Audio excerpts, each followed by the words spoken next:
Hey everyone, I'm Mike and I'm going to build this mechanical keyboard from scratch. Now I've had the pieces for this mechanical keyboard for several months now, but I haven't built it yet because I thought there might be other people who are thinking about building a mechanical keyboard but don't know where to start.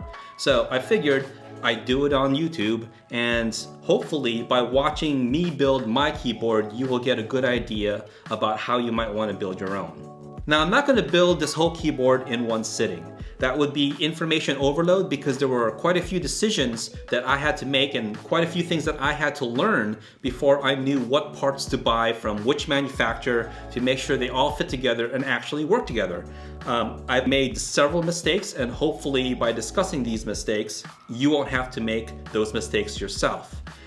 Now that said, what I'm going to do is take several episodes to actually build a piece of this keyboard and hopefully discuss in depth what those parts are, how to get them, and what I had to learn to figure out that this was the actual part I needed to put into this keyboard. I am not an expert in building mechanical keyboards, so if you're out there watching this and see me doing something unsavory or just happen to have some really great tips and tricks on building mechanical keyboards, go ahead and post it in the comments below.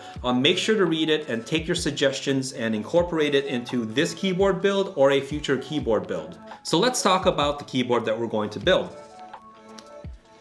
Now, keyboards come in all sorts of different sizes, from the very large to the very small, and this particular keyboard is somewhere in between. It's called a 65% keyboard, and a 65% keyboard basically means that it doesn't have a 10 key off to the side, and if there are arrow keys, they're bumped up against the main bank of arrows instead of having their own inverse T layout off to the side.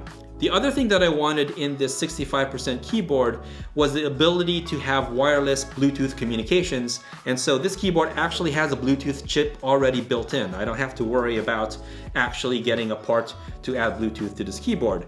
Bluetooth chips are strangely rare on 65% size keyboards because lots of these keyboards come from the gaming world, where if there's any kind of latency caused by the wireless, it could cause you to lose a game.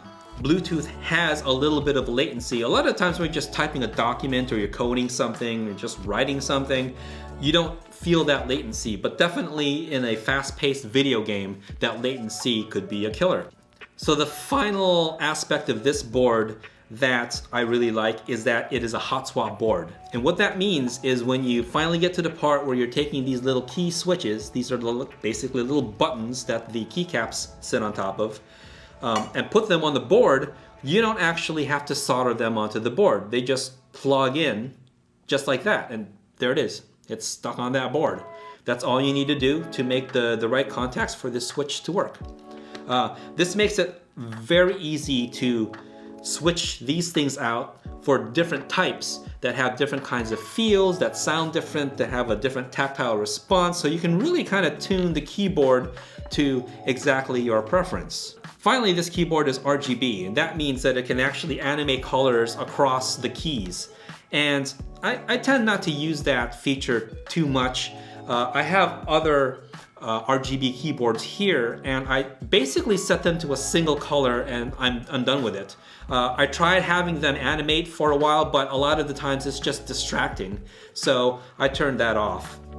It is nice to be able to set whatever color you want, however, on this board to match your room or match your setup, or you know, if you happen to be one of those people who build PCs that have all the fancy lights on the inside, you can match that with an RGB board. So these are the parts that are going into this keyboard, and I should note that these are the same parts that would be going into pretty much any mechanical keyboard that you would want to build. Now, depending on the mechanical keyboard that you want to build, your mileage may vary. Some of them have a plate, some of them don't. But for the most part, how this stuff fits together is the same. So I'll show you that right now.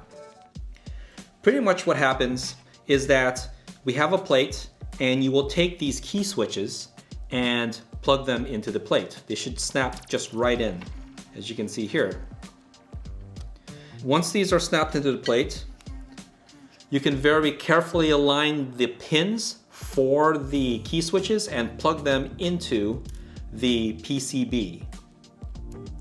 And again, the PCB is the part that has all the, basically the wiring for the entire keyboard.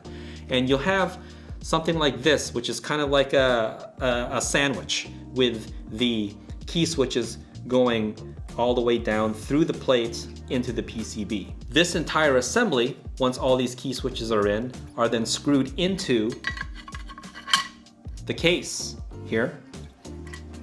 And once that's done, we can take each of these keycaps and put them right on top of the key switches.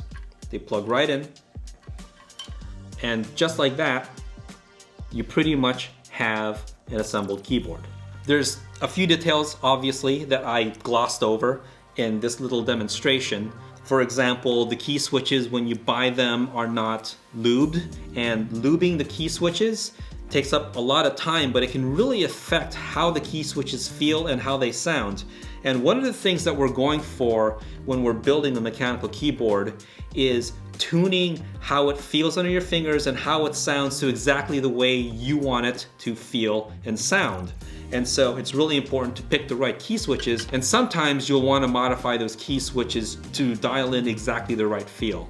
In the next video, we're going to sit down and properly start building this keyboard. If you don't have a lot of experience building a keyboard, or can already tell that this is going to be a lot more effort than you want to put in to make a keyboard that's customized to you, I will show you a keyboard that you can buy for less than $100 that comes with a hot swap PCB and Bluetooth built right into the board. And this will allow you to use different key switches and different keycaps to customize this keyboard without having to do any kind of soldering, and will allow you to get a good level of customization without a lot of effort. I am very excited to see how this keyboard turns out, and if you are too, go ahead and hit that subscribe button so you don't miss anything. And if you like what you saw here, please hit that like. It absolutely helps, especially for a completely new YouTube channel. Until next time, stay creative, and I'll check you later.